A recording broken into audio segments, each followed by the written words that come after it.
director, Leslie Golden here, who leads the board at Lines for Life, but also our phenomenal founder, Judy Cushing, who founded this organization 26 years ago with shoestring, duct tape, and bubblegum. And we've grown into a remarkable organization precisely because of Judy. We're here today for a really special announcement of support from the Naito family, from Ann Naito Campbell and the Naito family. I first got to know Ann in connection with working here at Lines for Life. Judy had recruited her to the board long ago, and I have been so touched by the Naito family story. Over 100 years ago, Ann's grandfather immigrated to Portland from Japan by way of England, if I remember right.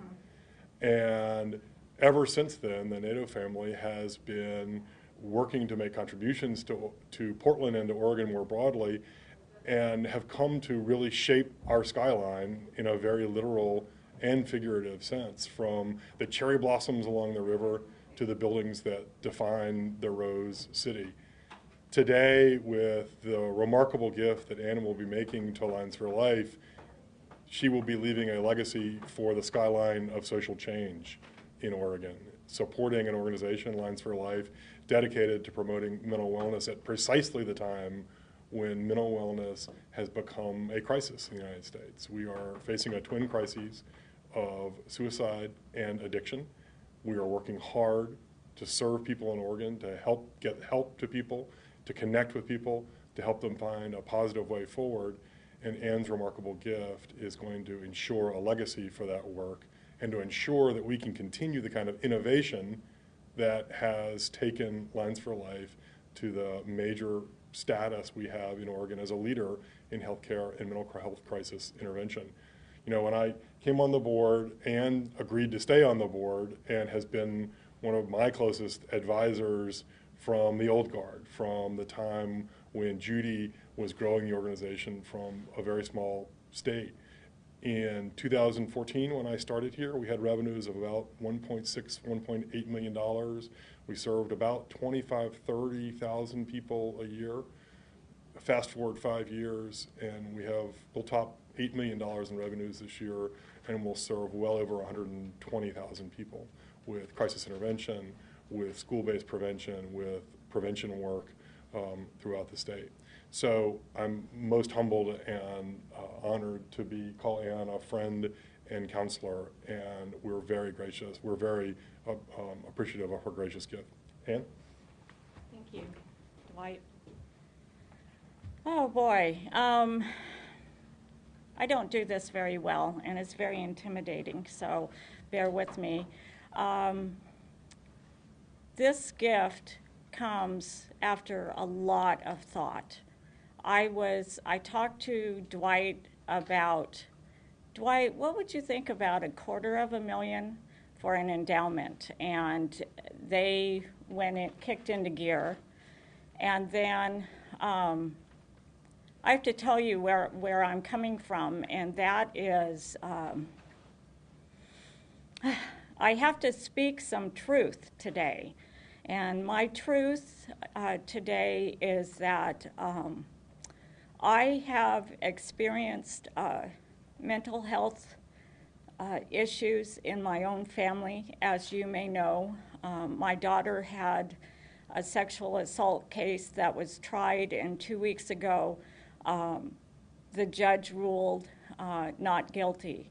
And I have to tell you, sitting there as a mother and a grandmother and listening to what the defense did to her is appalling. And I have to take this time to say, I saw the bruises on my daughter.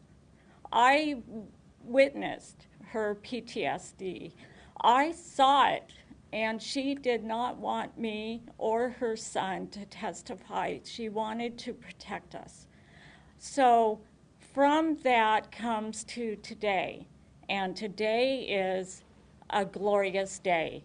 I am so blessed to be able to give this gift to Lines for Life to help other people who are suffering from mental crisis. And when I drive around the city, when I see the homeless person asking for money, when there are all these problems that seem societal, and I feel so powerless as I did sitting there in the courtroom. I have to call for everybody in this state to go online to linesforlife.org and give whatever they can to support these lines. The first thing we can do to help the whole situation is get these people in crisis to make a phone call to get help. And the only way you can do that is to support the lines and help us through our social work get out there and help those who need it the most. And out of all the things I was thinking of, well, I could give my money I mean, there's hundreds of charities in Oregon. I really, this is the most closest thing to my heart, because I know how difficult it is for a family member to have a person in mental crisis. And I could go on. That wasn't what I was going to say. But if it wasn't for my grandfather's immigration, this immigration thing just drives me nuts. But he came here 100 years ago, and thank God for that. He and his family, including my father, were thrown out of the city after Pearl Harbor happened. My father was 15 years old. He ended up moving to Utah. At his 18th birthday, he went down to the Army and enlisted to be a soldier in the 442nd. He went on. That was his proudest thing he did, was when he was a little 18-year-old, 5'3" little boy, essentially, is go and serve his country. And so the one thing Lines for Life does here is we help the military, the Veterans Administration Military Helpline. And so we're helping those veterans which need our help. And I better say thank you to Dwight and the team. They are incredible. They are my board, my Dwight, everybody is just so wonderful here. Thank you. And tell them what you're giving us. You didn't tell Oh, you didn't tell them? I didn't tell them. Sorry. Because of the one-time windfall of the sale of Montgomery Park and Galleria, I'm able to give $1 million endowment to Lines for Life. So.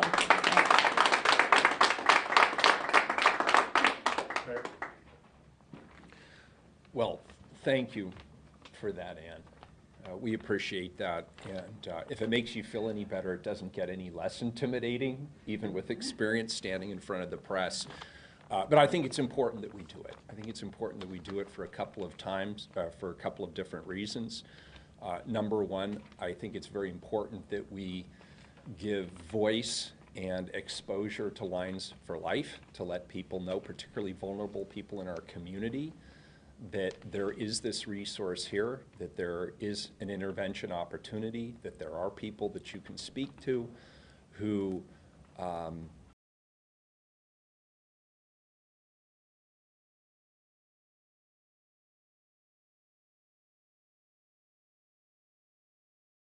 the Naito family has done for many generations. You've been incredibly generous in our community.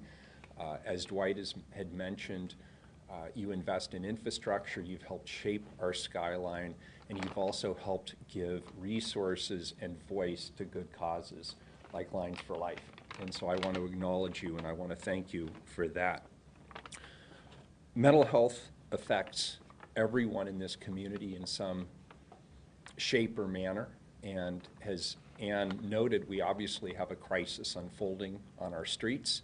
It's driven primarily by housing costs, but there's also intersections with the opioid epidemic, mental health issues, addiction issues, and all of these things require the kinds of intervention that Lines for Life is able to provide in our community.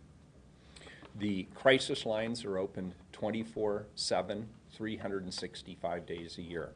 So they are always available at any time, day or night, any day of the year for anybody who needs it. And I am grateful as the mayor of this community that, Dwight, we have you and your team, and Judy, thank you for this great vision. We have this organization in our community, and so many other communities do not have this kind of resource. And so Ann's gift, the Nato's gift, providing an endowment to ensure that this can continue to exist for many, many, many years to come is tremendously important. In 2017 alone, 825 Oregonians died by suicide, 825. And today it's the second leading cause of death for people between the ages of 10 and 34. I want to say that again, between ages 10 and 34, the second leading cause of death in our state. This will help to save lives, it will help to provide hope, and it gives us as a community a touch point, something that we can all come together and support and engage in that we know will save lives. So thank you, Ann, for your generous gift. Thank you, Dwight, for the good work you do. Thank you to the staff and the volunteers at Lines of Life for saving lives and caring about those who are the most vulnerable in our community, often at the very, very darkest point in their lives. Thank you all. Appreciate it.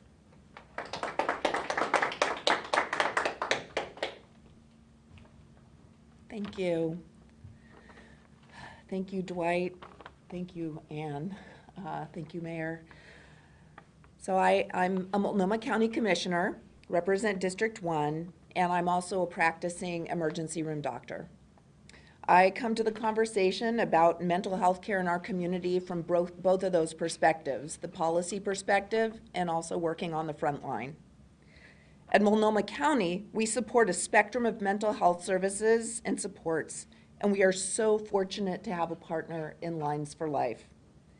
In February, I had the honor of joining Senator Ron Wyden to meet with and learn from a group of volunteers with the Youth Line. This resource for young people in our community is vital. Suicide is the second most common cause, as the mayor mentioned, of death among people ages 10 to 24. And I don't think it can be overstated how important a peer-to-peer connection can be in reducing stigma, preventing harm, and promoting better mental health. I also want to call out Lines for Life focus on serving veterans, a community that is impacted disproportionately by suicide. Nationally, we lose 20 veterans a day to suicide, and in Oregon, our rate is higher than that national average. I serve as the board liaison to Multnomah County's Veterans Task Force, and I hear firsthand from veterans, community members, and service providers about how important Lines for Life is. In the ER, I see people who may not have had the services and connection that they need to prevent them from falling into crisis. The consequences can be devastating, and I see that every day I work in the emergency department. Services like those provided by Lines for Life are essential to a full quality continuum of care that supports people in recovery and prevents crisis. Thank you to the Naito Campbell family for generously supporting Lines for Life. This investment in Lines for Life is meaningful and is truly life-saving. It's not often that you can actually make that statement, but this prevents such harm to so many. And it is an investment in the mental health and well-being of our veterans, our youth, and so many others in our community who need that support. Thank you. We're happy to take questions if anybody has any questions, and we appreciate you being here, and we appreciate you, Ann. Thank you so much. Do you have an idea of how you'll put the endowment to work? So our strategy is what Ann had asked us to do was figure out a way to make it an enduring gift, and so Our hope is to essentially set it aside in a separate account, use the interest for innovation.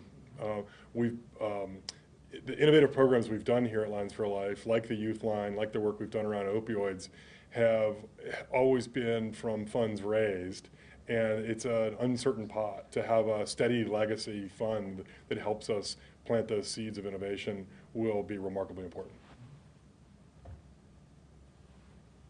Does that work for you, Ann? Yeah. Okay, good. Any other questions? Dwight, the media will soon be having a conversation and a discussion on suicide per se as a whole, and how we treat the subject of suicide as a media. Do you have any ideas or thoughts along that line? I'm really excited about this upcoming week of reporting that Oregon journalists have bitten off. It's 30, 40 news organizations around the state have collectively decided to spend the week reporting around suicide and reporting around stories of hope and healing. They'll be doing it under the hashtag #BreakingTheSilenceOR, and I think it's something we'll all see develop during the course of the week. For way too long, suicide has been in the shadows, and as a result, people in need of help have been reluctant to reach out. It feels taboo. It feels like something we're not supposed to talk about. And what that means is that people don't call us, and we can't help people who don't call us. So tearing down that stigma is emphatically important, and I think this media effort through Breaking the Silence OR is going to help tear down stigma. I can't tell you how many moms and dads I have met who've told me they lost their child to stigma, both addiction, overdose, and suicide. And so I am really glad to be a partner at the table with many media organizations who are working on this. Yeah. And I know the focus today is on Lines for Life and this particular gift, but I'm also familiar with the sale of Montgomery Park and the Galleria. I'm curious if the Naitos have plans to make other gifts to other organizations here locally. Well, I came today with an open heart and to be honest. And so even though my cousin does not want the publicity, this really has been a whirlwind for us. My cousin, Dr. Ron Naito, was diagnosed in July with stage 4 pancreatic cancer. So the sale of the properties is helping fund his magnanimous medical foundation, and I won't cry, I promise. Anyway, this is, he's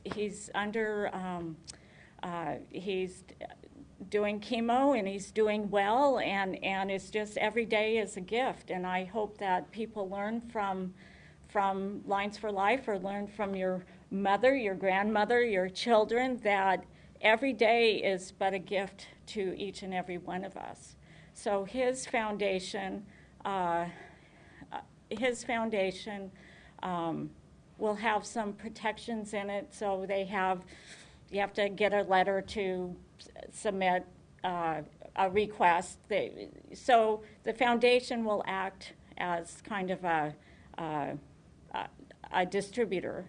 And so what I wanted to say is the family really wants everybody to accept the gifts that we're giving, and please don't ask for anything more, because we've always given. So, but the other thing is, besides Ron's medical foundation, my other cousin Larry, and my brother Ken and I are giving to 9 organizations, including Lines for Life. We will be giving about $5.5 million to these 9 different organizations. They're all close to our hearts. We all grew up here in Portland. We're native Oregonians, and we're not leaving. We're just reorganizing our company, but taking out some money from the sale of the properties, which is truly a legacy gift from my grandfather, my Uncle Sam, and my father, Bill Naito. because without them and without the fortitude or whatever craziness, we thought Dad had gone absolutely nuts when he came home and told us he had bought Montgomery Park, because he had no idea of who was going to be a tenant. We had no tenants. We thought he's bet the farm. It's all over now. But now for his amazing intuition and ability to think out of the box, we are able to leave, hopefully help other Oregonians with our gifts. I am giving to the Raphael House of Portland, and as I mentioned before, this is very close to my heart right now. Oregon Historical Society, the Oregon Nikkei Endowment. I'm going to forget somebody I know. The Portland Audubon Society is getting a gift, and Central City Concern from my cousin and my brother. And I didn't prepare anything. I really wanted just to tell you, I could have formed a foundation, and I thought in this whole whirlwind since Ron's diagnosis, I really thought a lot about what I could do, and I really did stretch really far on leaving these gifts. But I just implore on everybody just to live each day as if it's your last. Give from your heart. Be courteous, kind, go for justice, and go with love, because that's the only thing we have as human beings here. Can I ask you one question? Thank you very much. How would Bill feel about this? I knew Bill. What would he say with this announcement? He would say, this is a great day, this is a great city, and have a great afternoon. Thank you. Thanks, everybody. Really appreciate it. Thanks. Thank you.